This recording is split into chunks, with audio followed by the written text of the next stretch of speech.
Pep Guardiola, the bald genius, the man who looks like he's about to sell you a startup idea, but instead destroys your football club. Stickman here, and today we're diving into Pep's wild ride through football history. Buckle up, because his career is like a tactical textbook mixed with a Netflix drama. Pep wasn't just some random guy who popped up with a fancy suit. He was a player first, a midfield general at Barcelona. Imagine a chess player who never lets you touch the board. That's Pep with a ball. He wasn't flashy, but he saw football like Neo saw the Matrix. When Pep retired as a player, most people expected him to coach at some random small club, maybe struggle, maybe fade away. Nope. Barcelona handed him the keys to the first team after just 1 year coaching their B squad. Bold move, but spoiler alert, it changed football forever. In his very first season, Pep basically said, "Let's tear this house down and build a palace." He kicked out big names like Ronaldinho and Deco, trusted young guys like Messi, Busquets, and Pedro, and created a machine that made opponents cry. That season, Barcelona won 6 trophies. 6 in 1 calendar year. That's like winning every level in a video game without losing a single life. The world had never seen tiki-taka played like this. Short passes, total control, football turned into art. But Pep wasn't just about winning. He was obsessed with details. Players joked that he'd spend half an hour explaining how to move 5 meters to the left. He'd study opponents like Sherlock Holmes with a tactical board instead of a magnifying glass. Then came Messi. Pep didn't just coach Messi, he unleashed him. One day, he told Messi to play as a false 9. Defenders were like, "Where is he? Is he a striker? A midfielder? An alien?" Before they figured it out, Messi had already scored a hat trick. After 4 glorious years, Pep was drained. Winning that much actually tires your brain.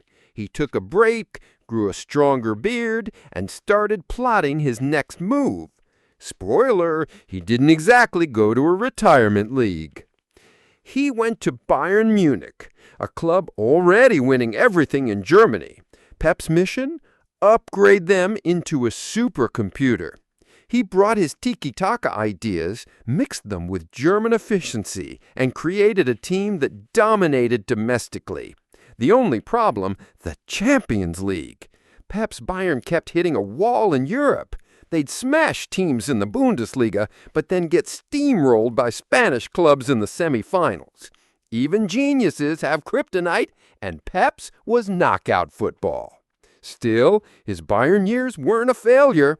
He gave them a new footballing identity, turned Philipp Lahm into the world's smartest midfielder, and invented fullbacks who play like midfielders, which became his favorite magic trick.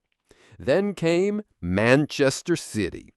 Pep entered the Premier League like a scientist entering a chaos lab. First season, rough. He finished 3rd, and critics were like, "See, Pep can't handle England."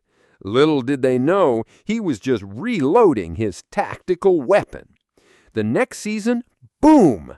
City became a football monster. They scored goals like a cheat code, got 100 points in the league, and turned playing against them into a nightmare. Pep had officially conquered England, and he wasn't done. People joked that Pep only wins because he spends money. Yes, City bought stars, but Pep turned them into a symphony.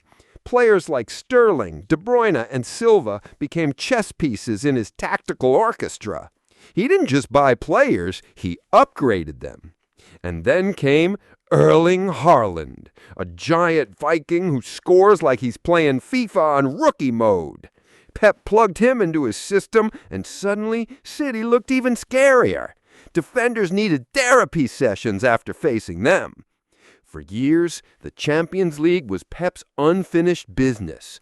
City dominated England, but Europe kept slipping away. Critics loved to remind him, "You haven't won it since Barcelona." That criticism fueled his obsession even more. Finally, in 2023, the curse broke. Manchester City won the Champions League. Pep's master plan was complete. He didn't just build a team, he built a dynasty. His bald head probably shined brighter than the trophy that night. Pep's style isn't just about winning, it's about redefining the game. He made possession cool, reinvented positions, and made football look like ballet with goals. Love him or hate him, he changed how the world plays. So what's next for Pep? Some say he'll chase more Champions Leagues. Others think he'll take over a national team. Whenever he does, football will never be the same. Stickman out. But remember, in football tactics, Pep is the final boss.